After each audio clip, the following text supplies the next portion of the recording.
not a game, it's a rich thing.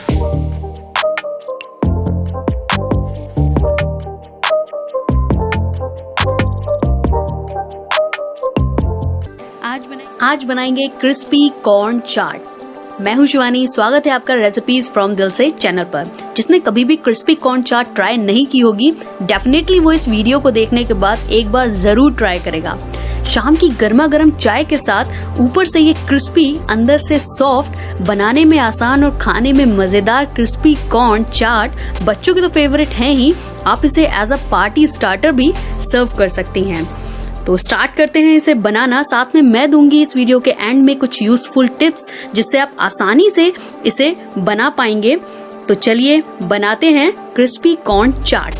तो इसे बनाने के लिए मैंने यहाँ पर ले लिए हैं ये फ्रोजन स्वीट कॉर्न, और साथ में मैंने यहाँ पर ये पानी गर्म होने रख दिया था। अब खौलते हुए गर्म पानी में इस स्वीट कॉर्न को मैंने डाल दिया है और अब इसको मैं उबाल लेती हूँ 5 मिनट तक फुल फ्लेम पर, या फिर तब तक जब तक ये स्वीट कॉर्न थोड़े से सॉफ्ट नहीं हो जाते।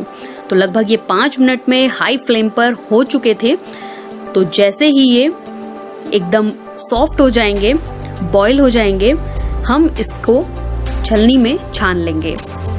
तो इसको होने देते हैं बॉईल, और क्योंकि ये फ्रोजन वाले हैं तो आसानी से 5 मिनट में ये हो चुके थे। डिपेंड करता है, अगर 5 मिनट से ज़्यादा भी लग सकता है। तो ये सॉफ्ट हो चुके हैं और सॉफ्ट होने के बाद मैं इसको छलनी में छान लेती हूँ और थोड़ा सा ठंडा होने देती हूँ, क्योंकि अभी ये बहुत ज़्यादा हॉट है। तो जब हम इसको टच करेंगे तो हमें इसे टच नहीं करा जाएगा, इसलिए थोड़ा सा जब सॉफ्ट हो जाए तब हम इसको कर लेते हैं एक बड़े से बोल में। साथ में मैं इसके अंदर डाल देती हूँ ये अरारोट, और अरारोट डालने के बाद इसके अंदर डाल देती हूँ ये मैदा।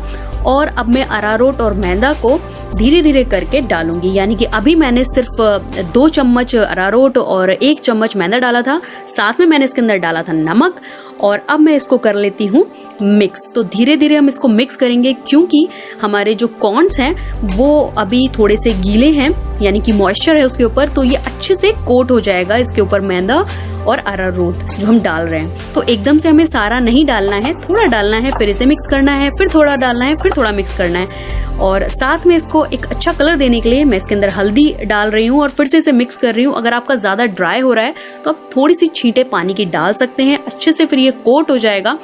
तो बेसिकली हमें सारे कॉर्न्स पर ये अरारोट और मैदा का कोट चढ़ा देना है, जो ऑलमोस्ट हो चुका है। अब साइड में हम एक कढ़ाई ले लेते हैं, उसको अच्छा गरम कर लेते हैं तेल डालकर, और एक कॉर्न डाल के देखते हैं। अगर ये सिक जाता है, यानी कि गोल्डन ब्राउन हो जाता है, ऊपर आ जाता है ऑयल में, तो इट मीन्स हमारा तेल तैयार है। यानी कि हाई फ्लेम पर मैंने इसे गरम किया था तेल को, और उसके बाद जब मैं कॉर्न्स डाल रही हूँ तब मैंने फ्लेम जो है लो कर दी है, और जो ऑयल है वो मीडियम हॉट है। तो अब मैं इसके अंदर बाकी के सारे डाल देती हूँ स्वीट कॉर्न जो कोट किए हुए थे। एक बार में सारे न डालें, आधा आधा करके डालें।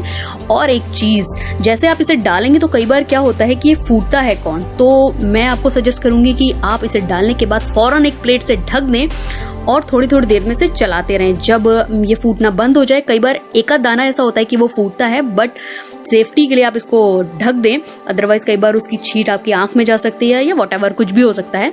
तो सेफ्टी के लिए आप इसे ढक दें, और इसको हमें तल लेना है कब तक, जब तक ये गोल्डन ब्राउन नहीं हो जाता और क्रिस्पी नहीं हो जाता।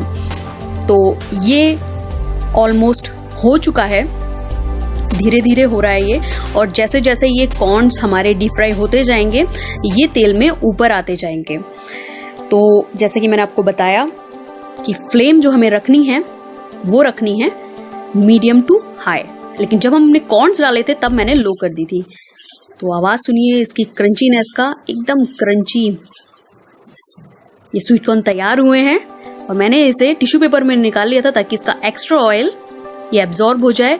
और फटाफट से हम इसको टॉस कर लेते हैं। किसमें, अभी बताते हैं किसमें। सबसे पहले मैंने कढ़ाई ली है, उसको गर्म किया है, थोड़ा सा तेल डाला है उसके अंदर। अब कढ़ाई जो है वो अच्छी गर्म है, तो तेल भी फटाफट डालते ही गर्म हो चुका है। मैंने इसके अंदर डाला है ये लहसुन जो मैंने बारीक काटा हुआ था, और उसके बाद बस कुछ सेकंड टॉस करने के बाद इसके अंदर डाल दी मैंने ये प्याज, वो भी मैंने बारीक काटी हुई थी। जितना बारीक आप काट सकें उतना बारीक आप इसको डालिए।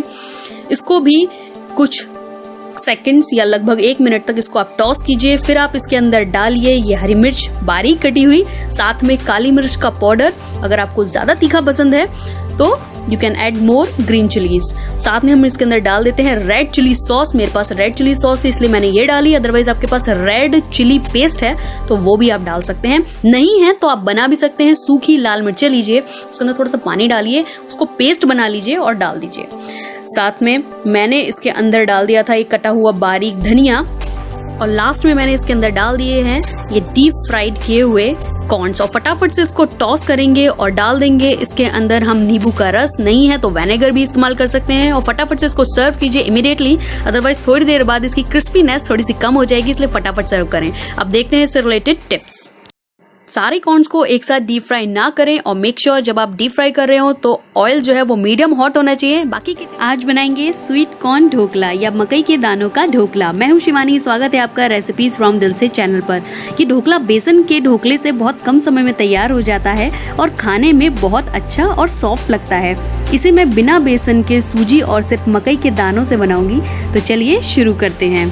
इसे बनाने के लिए हमें चाहिए आधा कप बॉईल किए हुए स्वीट कॉर्न्स, 1/4 कप सूजी, 4 से 5 बड़े चम्मच गाढ़ा दही, 1/4 छोटा चम्मच हल्दी पाउडर, नमक स्वाद अनुसार, 1 बड़ा चम्मच तेल, 2 छोटे चम्मच राई, 2 हरी मिर्च बारीक कटी हुई, 3 से 4 कड़ी पत्ता, 1 चुटकी फ्रूट सॉल्ट यानी कि इनो, और इसे सर्व करें चटनी के साथ। सबसे पहले हम ले लेंगे यहाँ पर ये उबले हुए स्वीट कॉर्न्स, जिसे मैंने मिक्सी में जार में डालकर इसका एक पेस्ट तैयार कर लिया है। और अब एक बड़े बोल में इस पेस्ट को हम निकाल लेते हैं और इस उबले हुए मकई के दानों के पेस्ट के अंदर हम डाल देंगे यहाँ पर ये दही, गाढ़ा गाढ़ा दही है ये, और साथ में इसके अंदर हम डालेंगे सूजी। और अब इन सारी चीज़ों को हम अच्छे से मिक्स कर लेंगे।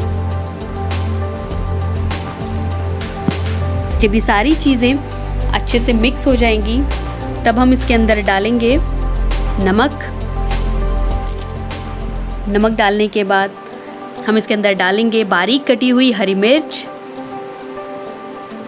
इसको भी हम अच्छे से मिक्स कर लेंगे। आप चाहें तो इसके अंदर कद्दूकस किया हुआ थोड़ा सा अदरक भी डाल सकते हैं।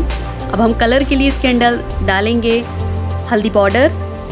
थोड़ा सा मैं दही और ऐड कर लेती हूँ क्योंकि पेस्ट मुझे थोड़ा गाढ़ा लग रहा है। और फिर से हम इसको अच्छे से मिक्स कर लेते हैं। ये बैटर हमें बहुत ज़्यादा पतला नहीं रखना है और बहुत ज़्यादा थिक भी नहीं रखना है, लेकिन जब हम बेसन का ढोकला बनाते हैं तो उसका बैटर काफ़ी पतला होता है, लेकिन उसके अकॉर्डिंग हमें इसे गाढ़ा रखना है। अब इसका तड़का तैयार कर लेते हैं। तड़के के लिए सबसे पहले मैं डाल लेती हूँ पैन के अंदर ये तेल, और इसको जैसे ही थोड़ा सा गर्म होता है तो तेल के अंदर मैं डाल दूँगी राई। और जैसे ही राई चटकनी शुरू होती है इसके अंदर हम डाल देंगे ये कड़ी पत्ता, और इस तड़के को हम डालेंगे ढोकले के बैटर में। आप चाहें तो हरी मिर्च बैटर में ना डाल के इस तड़के में भी डाल सकते हैं। और अब हम इन सब चीज़ों को अच्छे से मिक्स कर लेंगे। थोड़ा सा मैं पानी डाल देती हूँ, यानी कि मैंने इसके अंदर दही और पानी दोनों ऐड किया है। और इसका बैटर हमने तैयार कर लिया अब अच्छे से। और अब हम ले लेते हैं, यहाँ पर मैंने ये मोल्ड लिए हैं। आप चाहें तो इस तरीके का बर्तन भी ले सकते हैं ढोकला बनाने के लिए, या ढोकला स्टैंड भी इस्तेमाल कर सकते हैं, जिसे मैंने ग्रीस कर लिया है इन सारी चीज़ों को जिसके अंदर मैं ढोकला बनाने वाली हूँ। अब लास्ट में मैं इसके अंदर डाल दूँगी ये इनो, और इसको फटाफट से मिक्स करके इन मोल्ड्स में मैं डाल दूंगी। ध्यान रहे आप जब भी इनो डालें तो बिल्कुल एंड मोमेंट पे डालें। और उसके साथ ही साथ मैंने गैस पर भगोना रख दिया था जिसके अंदर मैंने पानी डाल दिया है और उसको गर्म होने रख दिया है, जिसके अंदर हम स्टीम करने वाले हैं ढोकले को। तो सबसे पहले मैं मोल्ड के अंदर इन्हें डाल देती हूँ बैटर को, और इसको पूरा नहीं भर रही हूँ मैं।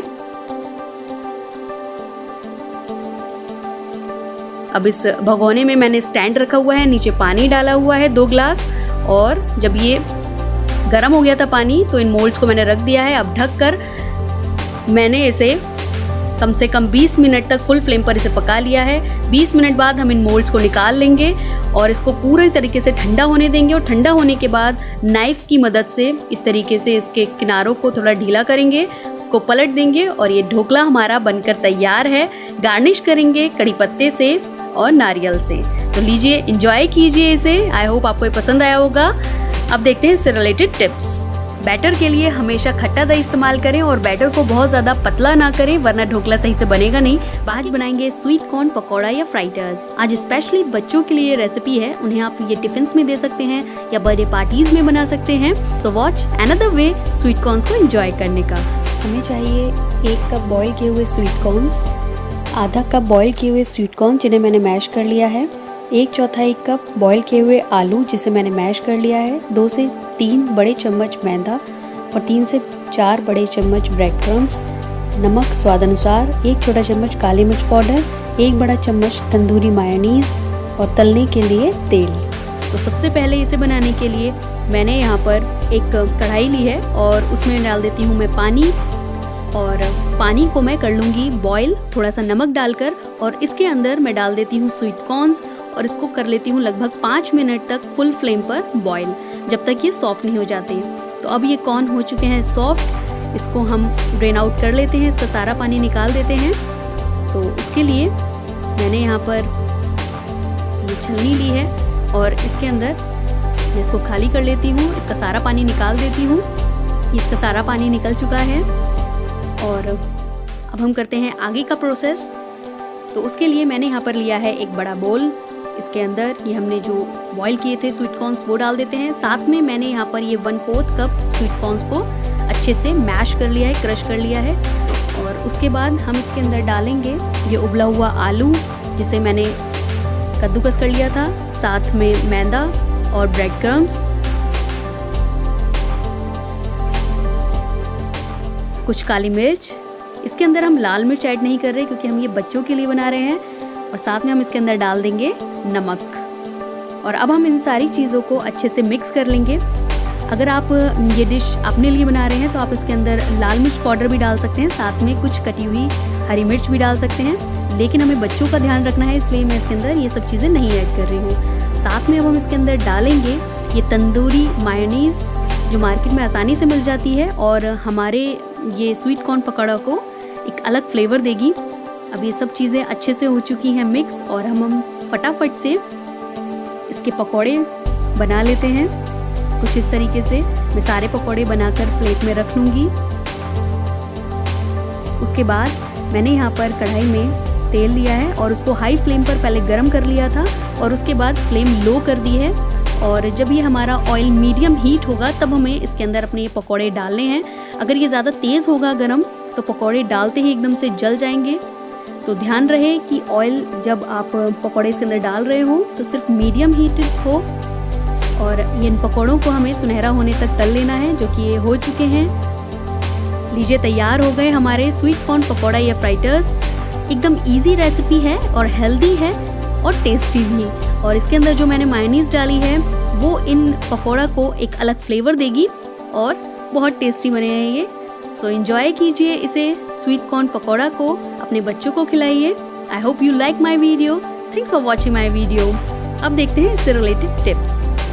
पकौड़ों के मिक्सचर में आप चाहें तो बारीक कटी हुई थोड़ी प्याज भी मिला सकते हैं, और अगर मिक्सचर आपको ज़्यादा ड्राई लग रहा है तब उबले हुए कद्दूकस किए हुए आलू और थोड़े से ब्रेड क्रम्स मिला के पकौड़ों का मिक्सचर तैयार कर लें। और मेक श्योर कि कॉर्न्स का जब सारा पानी निकल जाए उसके बाद ही पकौड़ों का मिक्सचर बनाना शुरू करें। मेरी चैनल को प्लीज़ सब्सक्राइब करें, मेरी वीडियो को लाइक करें और ज़्यादा से ज़्यादा शेयर करें। Thanks for watching my video. See you next time. Enjoy.